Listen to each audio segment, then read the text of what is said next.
രാമായണത്തിലെ കഥാനായികയാണ് സീത. സീതാരാമായണത്തിലെ കേന്ദ്ര കഥാപാത്രവും സീതയാണ്.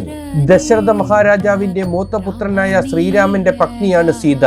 മിഥിലയിലെ രാജാവായ ജനകൻ നിലമൊരുകുമ്പോഴാണ് സീതയെ കിട്ടിയത്. അതിനാൽ ഭൂമി ദേവിയുടെ മകളാണ് സീതയെന്ന ഐതിഹ്യവുമുണ്ട്. മിഥിലയിലെ രാജകുമാരിയായതിനാൽ സീതയെ മൈഥിലി എന്ന പേരിലും അറിയപ്പെടുന്നു. ക്ഷമയുടെ ദേവതയാണ് സീതയെന്ന് വിശ്വാസം. ഭൂമി പിളർന്ന് സീത അന്തർധാനം ചെയ്തു എന്നാണ് രാമായണം പറയുന്നത്. ദേവി മഹാലക്ഷ്മിയുടെ അവതാരമാണ് സീതയെന്ന് ഹൈന്ദവർ വിശ്വസിക്കുന്നു. സഹസ്രമുഖ രാവണനെ വധിക്കാൻ ഉഗ്രരൂപിണിയായ കാളിയായി അവതരിച്ചതും സീതയാണെന്ന് ഐതിഹ്യം. പരിശുദ്ധി, വിശ്വസ്തത, നന്മ, ഭക്തി എന്നിവയും ഒരു മകൾ, ഭാര്യ, അമ്മ എന്നീ നിലകളിൽ ഒരു സ്ത്രീക്കുണ്ടായിരിക്കേണ്ട എല്ലാ ഗുണങ്ങളും സീതാദേവിക്കുണ്ടായിരുന്നു.